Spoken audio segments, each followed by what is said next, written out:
உலகத்திலே அதிகமான நிலநடுக்கங்கள் ஏற்படக்கூடிய நாடுனா அது ஜப்பான் தான். சின்னது பெருசுன்னு ஒவ்வொரு வருஷமும் 1000க்கும் அதிகமான நிலநடுக்கங்கள் அங்கே ஏற்பட்டு இருக்கு. அதில் கொஞ்சம் பெரிய நிலநடுக்கம் ஏற்பட்டால் கூட எந்த அளவுக்கு பெரிய பாதிப்புகள் ஏற்படும் அப்படிங்கிறது நாம செய்திகளிலே பார்த்துருப்போம். அப்படி இருக்கும்போது அதே நாட்டிலே தான் நல்ல உயரமான கட்டிடங்கள்லாம் தொடர்ந்து கட்டிக்கிட்டே இருக்காங்க. இப்போ இவ்வளோ உயரமான கட்டிடம் கட்டிங்கன்னா அது சின்ன கட்டிடத்தை விட ரொம்ப அதிகமான பாதிப்பு ஏற்படுமே. அப்போ ஏன் அப்படி கட்டுறீங்க அப்படின்னு கேட்டால் அதுக்கு தான் அந்த கட்டிடங்களில் நிறைய முக்கியமான விஷயங்கள்லாம் பண்ணி அதை காப்பாற்றுறோம். அங்கே நினச்ச மாதிரியே அந்த கட்டிடங்களை அதை காப்பாற்றவும் செய்யுது அப்படின்னு சொல்லி சொல்கிறாங்க. அப்படி என்ன மாதிரியான விஷயங்கள்லாம் பண்ணி ஜப்பானில் இருக்கக்கூடிய கட்டடங்களை பூகம்பத்திலேருந்து காப்பாற்றுறாங்க? முதல்ல ஏன் ஜப்பானில் இவ்வளோ அளவுக்கு அதிகமான நிலநடுக்கங்கள் ஏற்படுது? இதை பற்றி தான் இன்றைக்கி நம்ம ஸ்ட்ரீட் வீடியோவில் பார்க்க போகிறோம்.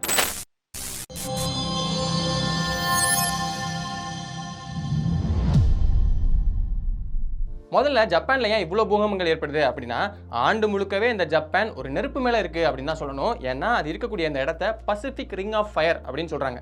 ஏன் அப்படி சொல்கிறாங்கன்னா, இப்போ பொதுவாக ஒரு நிலநடுக்கம் ஏற்படும் போது நம்ம செய்திகள்லையோ இல்லை சோஷியல் மீடியாவிலோ கேட்கக்கூடிய அந்த வார்த்தை என்னன்னா tectonic plates. We see that there is an earthquake. Japan sits on the circum-Pacific belt known as the Ring of Fire, where tectonic plates meet. இப்போ பூமி நிறைய அடுக்குகளால் ஆனது. அதில் அந்த மேல் அடுக்கு எடுத்து விட்டோம்னா அதை லித்தோஸ்பியர் அப்படின்னு சொல்கிறாங்க.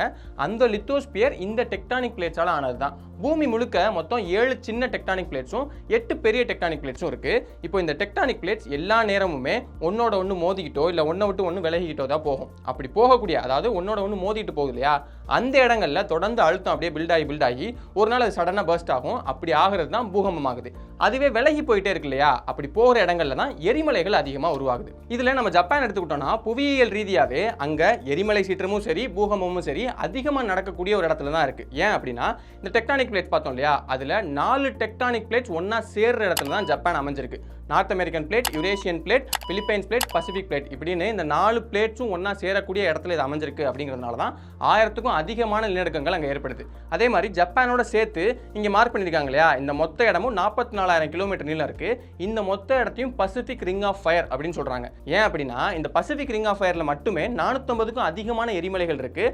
அதே மாதிரி உலகம் முழுக்க நடக்கக்கூடிய பூகம்பங்களில் 90% அதிகமான பூகம்பங்கள் இந்த குறிப்பிட்ட இடத்துல மட்டுமே நடக்குது. இந்த பூகம்பங்களால் என்ன மாதிரியான சேதம் ஏற்படும் அப்படிங்கிறது நமக்கே நல்லா தெரியும். இப்போ பூகம்பம் ஏற்படும் போது என்ன ஆகும்? தரை அதிரும். தரைக்கு ஏற்ற மாதிரி அந்த கட்டிடமும் அதிரும். இப்போ தரை ரொம்ப வேகமாக அதிருது அப்படின்னா கட்டிடமும் அதுக்கு ஏற்ற மாதிரி வேகமாக அதிரும். மெதுவாக அதிருதுன்னா கட்டிடமும் அதுக்கு ஏற்ற மாதிரி மெதுவாக வரும். கட்டிடத்தாலே தாங்க முடியாத அளவுக்கு ரொம்ப அதிகமான அதிர்வுகள் ஏற்படுது அப்படின்னா அந்த கட்டிடமே மொத்தமாக இடிஞ்சு விழுந்துரும். இந்த மாதிரி சேதம் கீழே இருக்கக்கூடிய அதிர்வை பொறுத்து மாறுபடும் இல்லையா. அதனால தான் இந்த மாதிரியான பாதிப்புகள்லேருந்து கட்டிடத்தை காப்பாற்றணும் அப்படின்னு சொல்லிட்டு ஜப்பான் நாட்டில் ஒவ்வொரு கட்டிடத்துலையும் ஒவ்வொரு விதமான டெக்னிக்ஸை கையாளுறாங்க. அதில் ஒரு டெக்னிக்ல எல்லாம் பில்டிங்கை தரையிலே வைக்காம மொத்தமாக மேலே லிஃப்ட் பண்ணி வச்சிருக்காங்க. அதை எப்படி பண்ணுறாங்க அப்படிங்கிற மாதிரியான டெக்னிக்ஸை பற்றி இப்போ நம்ம ஒன்று ஒன்றா பார்ப்போம். முதல்ல டோக்கியோ நகரத்தில் இருக்கக்கூடிய ஸ்கை ட்ரீ டவர், இதில் சின்பஷீரா அப்படிங்கிற டெக்னிக்கை பயன்படுத்துகிறாங்க. இதில் என்ன பண்ணுறாங்கன்னா, அந்த கட்டிடத்தோட உயரம் 634 மீட்டர், அதில் அதுக்கு நடுவில் 8 மீட்டர் விட்டத்தில் மொத்தம் 375 மீட்டர் நீளம் இருக்கக்கூடிய ஒரு கான்கிரீட் காலத்தை அதுக்கு நடுவில் கட்டி வச்சிருக்காங்க. இதில் மொதல் 125 மீட்டர், அதாவது தரையிலேருந்து 125 மீட்டருக்கு அந்த கான்கிரீட் காலம் அசையவே அசையாது, நல்லா ஸ்ட்ராங்காக ஃபிக்ஸடாக நிற்கும். அதுக்கு மேலே இருக்கக்கூடிய மிச்சம் 250 மீட்டர் இருக்கு இல்லையா, அங்கே தான் அது அந்த பக்கமும் இந்த பக்கமும் அசைகிற மாதிரி அதை கட்டி வச்சிருக்காங்க. இது எதுக்காகனா, இப்போ நம்ம என்ன பார்த்தோம், ஒரு நிலநடுக்கம் ஏற்படும் போது பில்டிங்கே அதிரும் இல்லையா, அப்படி அதிரும் போது அந்த பில்டிங்கே ஏதாவது ஆபத்து ஏற்பட்டுரும். அப்படி ஏற்படக்கூடாது அப்படிங்கிறதுக்காக தான் இந்த கான்கிரீட் காலம் அந்த அதிர்வுகளை வாங்கிக்கிட்டு அந்த கான்கிரீட் காலம் அந்த பக்கமும் இந்த பக்கமும் அசைஞ்சுக்கும். அப்படி அசைகிறதுனால இங்கே பில்டிங்க்கு போக வேண்டிய அதிர்வுகள் எல்லாமே இந்த கான்கிரீட் காலமுக்கு வந்து சேர்ந்துடும். அதனால பில்டிங்க்கு எதுவும் ஆபத்து ஏற்படாது. கூடுதலாக அந்த கான்கிரீட் காலம்லேயே அவங்க ஃப்ளூயிட் டேம்பர்ஸ் அப்படின்னு சொல்லப்படுற இந்த விஷயங்களை வச்சிருக்காங்க அந்த கான்கிரீட் காலம் ஃபுல்லாக. இது எதுக்காகனா, அந்த கான்கிரீட் காலம் அந்த பக்கம் இந்த பக்கமாக அசையும். அப்படி அசையும் போது அது ரொம்ப அசைஞ்சுன்னா அதுக்கு ஏதாவது பாதிப்பு ஏற்பட்டுரும். அப்படிங்கிறதுனால இந்த ஃப்ளூயிட் டேம்பர்ஸ் அதில் ஏற்படக்கூடிய அந்த அதிர்வுகளை இது வாங்கிக்கிட்டு அது அந்த பக்கமும் இந்த பக்கமும் அசைஞ்சு பில்டிங்க்கும் சரி கான்கிரீட் காலமுக்கும் சரி எதுவும் ஆகாமல் அது காப்பாற்றிடும். இந்த மாதிரி கான்கிரீட் ஸ்ட்ரக்சர் வைக்கிறது இந்த ஸ்கைட்ரீல மட்டும் இல்லாமல் இப்போ பொதுவாகவே ஜப்பான் அப்படின்னாலே பழைய படங்கள் எல்லாம் முதல்ல இந்த கட்டடத்தை தான் காட்டுவாங்க. இதுக்கு பகோடாஸ் அப்படின்னு பேர். இந்த பகோடாஸ்ல ஒரு 4-5 நூற்றாண்டுகளுக்கு முன்னாடி கட்டப்பட்ட பகோடாஸ் இன்னைக்கு வரைக்கும் நல்லா நிலச்சி நின்றுட்டு இருக்கக்கூடிய அந்த ஸ்ட்ரக்சர்ஸ்லாம் எடுத்து போய் ஆராய்ச்சி பண்ணி பார்க்கும்போது அதில் இவங்க இங்கே கான்கிரீட் காலம் வச்சிருக்காங்க இல்லையா, அதே மாதிரி அந்த பகோடாஸ்ல உட்டன் காலம் அந்த பகோடாஸோட மொத்த உயரத்துக்கும் வச்சிருக்காங்க அப்படிங்கிறது தெரிய வந்திருக்கு. இந்த பகோடாஸ் பொறுத்த வரைக்கும் அது மோஸ்ட்லி ஒரு 5 மாடி இருக்கிற மாதிரி தான் கட்டுவாங்க போல. அந்த 5 மாடி நீளத்துக்குமே அவங்க இந்த மாதிரி உட்டாலான ஒரு ஸ்ட்ரக்சரை கட்டி வச்சிருக்காங்க. எதுக்காக அப்படின்னா, இங்கே பண்ண மாதிரியே தான் அங்கேயுமே நிலநடுக்கம் ஏற்படும் போது அந்த உடன் காலம் அந்த பக்கம் இந்த பக்கமும் அசைஞ்சு அந்த மொத்த பகோடாவையுமே காப்பாற்றிட்டு. அப்படி பார்க்கும்போது பழைய காலங்களில் இருந்தே ஜப்பான்ல பொதுவாக உயரமான கட்டிடம் கட்டும் போது இந்த மாதிரியான ஒரு சின்பஷீரா ஸ்ட்ரக்சரை பயன்படுத்தி தான் அந்த கட்டிடத்தை காப்பாற்றுறாங்க அப்படிங்கிறது நமக்கு தெரிய வருது. இந்த மாதிரி வெயிட்டான பொருளை வைக்கக்கூடிய அந்த மாஸ் டேம்பர்ஸ் டெக்னிக்கும் ஃப்ளூயிட் டேம்பர்ஸ் டெக்னிக்கும் ஜப்பான் கட்டிடங்கள்ல மட்டும் இல்ல உலகம் முழுக்க இருக்கக்கூடிய நிறைய கட்டிடங்கள்ல இதை பயன்படுத்துறாங்க. இப்போ நாமளே கூட அதை பத்தி 2-3 வீடியோஸ் பண்ணிருப்போம். அது என்னன்னா, உதாரணத்துக்கு தைவான் நாட்டில் 500 மீட்டர் உயரத்துல தைப்பே 101 அப்படிங்கிற ஒரு கட்டிடம் இருக்கு. அதோடைய 100வது மாடிக்கு மேல அவங்க 600 மெட்ரிக் டன் எடையுள்ள ஒரு ஸ்டீல் பந்தை கட்டி தொங்க விட்டுருக்காங்க. எதுக்காக அப்படின்னா, நிலநடுக்கம் அங்கே கொஞ்சம் ஏற்படும். அப்படி ஏற்படும் போது அந்த கட்டிடமே மொத்தமாக அதிர்ந்துச்சுன்னா அவ்வளோ உயரத்துக்கு அது டாப்ல ஆயிரும், அதாவது கீழே விழுந்துரும் இல்லையா. அதனால இந்த ஸ்டீல் பந்தை கட்டி தொங்க விட்டுருக்காங்க. அப்போ அந்த ஸ்டீல் பந்து அந்த பக்கமா இந்த பக்கமா இப்படி அசைஞ்சு அந்த கட்டிடத்துக்கு எதுவும் ஆகாம காப்பாத்திடுது. அதே மாதிரி துருக்கி நாட்டில் சாக்கலே அப்படிங்கிற ஒரு பாலம் இருக்கு. அந்த பாலம் தான் உலகத்தோட நீளமான பாலம். கிட்டத்தட்ட 2 கிலோமீட்டர் நீளத்தில் இருக்கக்கூடிய அந்த பாலத்தில் நடுவில் 2 டவர்ஸ் போட்டு ஒரு சப்போர்ட் கொடுத்துருக்காங்க.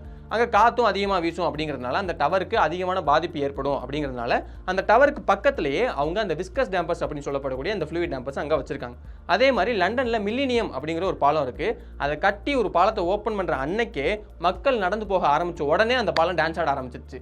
ஐயோ என்னடா பண்ணுறதுன்னு சொல்லிட்டு அதை க்ளோஸ் பண்ணிட்டு அதுக்கப்புறமா அந்த பாலத்துக்கு நடுவுலையும் அதோட 2 எட்ஜஸ்லையுமே விஸ்கஸ் டேம்பர்ஸ் வச்சு தான் அந்த பாலத்தை சரி பண்ணாங்க.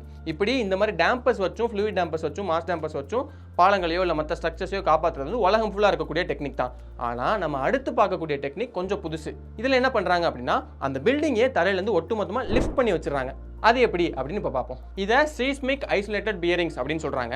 இதில் ஸ்டீலாலையும் ரப்பராலையும் ஆன அந்த லேயர்ஸை ஒன்று மேலே ஒன்றா வச்சு அதுக்கு மேலே தான் அந்த பில்டிங்கே கட்டுறாங்க. ஒரு சில இடங்களில் ரெக்டாங்குலர் லேயராக இது இருக்கும், ஒரு சில இடங்களில் அது வந்து ஒரு பால் மாதிரியான லேயரில் இருக்கும். இப்போது அந்த மாதிரி வைக்கிற பியரிங்ஸை ஏதோ அந்த ஸ்ட்ரக்சரோட 4 சைடும் வைப்போம் அந்த மாதிரிலாம் வைக்க மாட்டாங்க.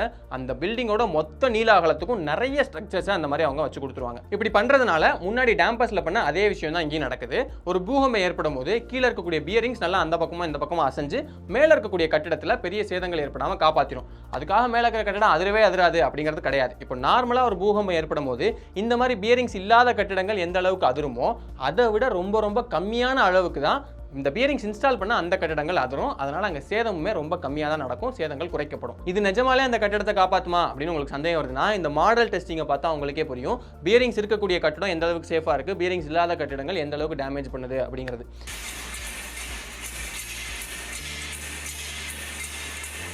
இப்போ இந்த மாதிரி ஒரு பியரிங்ஸ் போட போறாங்க அப்படின்னா அந்த கட்டடத்தோட மொத்த எடை எவ்வளோ இருக்கு, எந்த அளவுக்கு அதிகமான பூகம்பத்திலிருந்து அந்த கட்டடத்தை காப்பாற்ற நினைக்கிறாங்க அப்படிங்கிற விஷயங்களை பொறுத்து அது எந்த அளவுக்கு திக்கா இருக்க போகுது அப்படிங்கிறது மாறுபடும். அதே மாதிரி எந்த கட்டடத்தில் வைக்க போறாங்களோ முதல்லயே அந்த கட்டடம் மாதிரியே ஒரு மாடல் செஞ்சு அதில் இந்த பியரிங்ஸ்லாம் இன்ஸ்டால் பண்ணி அதை நல்லா லேப்ல கொடுத்து டெஸ்ட் பண்ணிட்டு அப்புறமா தான் அவங்க இதை கட்டுவாங்க. ஏன் அப்படின்னா இப்போ பொதுவாக ஒரு சின்ன கட்டடத்துக்கும் பெரிய கட்டடத்திலும் பாதிப்பு ஏற்படும் போது என்ன மாதிரியான டேமேஜ் இருக்கு அப்படிங்கிறதுல டிஃபரன்ஸ் இருக்கு. ஏன் அப்படின்னா ஒரு சின்ன கட்டடம் ஒரு பூகம்பத்தால் இடிஞ்சு விழுகுது அப்படின்னா அந்த கட்டடத்தில் இருக்கவங்களுக்கு மட்டும்தான் பாதிக்கும். ஆனால் பெரிய கட்டடம் அப்படின்னு எடுத்துக்கிட்டோம்னா முதல்ல அந்த கட்டடத்திலே அதிகமான மக்கள் இருக்க போறாங்க. அதுக்கப்புறமா அது சைட்லயோ இல்லை அந்த பக்கமோ இடிஞ்சு விழுந்துச்சு அப்படின்னா டேமேஜஸ் அந்த கட்டடத்தில் இருக்கவங்களையும் தாண்டி நிறைய அதிகமாக இருக்கும். அப்படிங்கிறதுனால தான் இங்கே ஜப்பான்ல மட்டும் இல்லை உலகம் முழுக்க இருக்கக்கூடிய எல்லா பெரிய கட்டடங்கள்லையுமே இந்த மாதிரியான டெஸ்டிங் எல்லாம் பண்ணிட்டு எல்லாம் சேஃபாக இருக்கு, நம்ம நினைக்கிறத விட அதிகமான டேமேஜஸை கூட அதால் தாங்க முடியும் அப்படின்னு தெரிஞ்சிச்சுன்னா தான் அதை கட்டவே ஆரம்பிப்பாங்க. இப்போ அதிகபட்சமாக இந்த டேம்பர்ஸ் அதுக்கப்புறம் இந்த seismic bearings இந்த மாதிரியான விஷயங்கள் தான் இப்போதைக்கு பயன்படுத்துறாங்க. இது போக அந்த கட்டடத்தை பொறுத்து வேற மாதிரியான டெக்னிக்ஸ் எல்லாமே கூட பயன்படுத்துறாங்க. ஆனால் அதிகமாக பயன்படுத்துறது நம்ம மேலே பார்த்த அந்த 2 டெக்னிக்ஸ் தான். இப்போ இதே மாதிரி ஜப்பான்ல மட்டும் இல்லை உலகம் முழுக்க இருக்கக்கூடிய நிறைய கட்டிடங்கள்ல அந்த கட்டடத்தை காப்பாற்றுறதுக்காக நிறைய வித்தியாசமான இன்ஜினியரிங்லாம் பண்ணியிருக்காங்க. அது என்னென்ன பண்ணியிருக்காங்க அப்படிங்கிறத பற்றி நம்ம சேனலில் தனியாக ஒரு பிளேலிஸ்டே இருக்குது, நிறைய வீடியோஸ் பண்ணியிருக்கோம். அதை பார்க்கணும்னு நினச்சிங்கன்னா நான் மேலே கார்டு தரேன், அதை நீங்கள் பார்க்கலாம். இப்போ ஜப்பான் சொன்னோடனே இன்னொரு இன்ஜினியரிங் மார்வல் அங்கே இருக்குது. என்ன அப்படின்னா அங்கே பூகம்பங்களும் எரிமலைகளும் அதிகமாக இருக்குன்னு நம்ம கேள்விப்பட்டோம் இல்லையா. அப்போ பூகம்பங்களும் அதிகமாக இருந்துச்சு அப்படின்னா அங்கே சுனாமி வரதுக்கான வாய்ப்பும் அதிகமாக இருக்குது. சுனாமியும் நம்ம தெரியும் 2011 கடைசியாக ஒரு பெரிய சுனாமி வந்துச்சு அப்படின்னு. அப்போ அந்த சுனாமியிலேருந்து அந்த நாட்டை காப்பாற்றணும் அப்படிங்கிறதுக்காக அங்கே கடல் சுவர் பெருசாக கட்டியிருக்காங்க 400 கிலோமீட்டர் நீளத்துக்கு. ஆனால் அப்படி கட்டினதில் ஒரு பிரச்சனை இருக்குது. என்ன அப்படின்னா கடைசியாக 2011 சுனாமி வந்தப்போ 40 மீட்டர் உயரத்துக்கு சுனாமி அலைகள் வந்திருக்கு. ஆனால் இவங்க 14 மீட்டர் உயரத்துக்கு தான் அந்த கடல் சுவரை கட்டுறாங்க. அப்போ அதை எப்படி காப்பாற்றும்? அந்த கடல் சுவரை எப்படி கட்டியிருப்பாங்க? அதோட சேர்த்து முக்கியமான விஷயம் என்னன்னா அந்த நாட்டு மக்களே எங்களுக்கு கடல் சுவர் வேணாம் அப்படின்னு சொல்லி சொல்கிறாங்க. அதை ஏன் சொல்கிறாங்க அப்படிங்கிறத பற்றி ரொம்ப டீட்டெயிலான வீடியோ நம்ம ஏற்கனவே பண்ணியிருப்போம். அதுக்கான கார்டும் நான் சைடில் தரேன், விருப்பம் இருக்கவங்க அதையும் கிளிக் பண்ணி பார்க்கலாம். இன்னொரு நாள் இன்னொரு வீடியோவில் சந்திக்கிறேன்.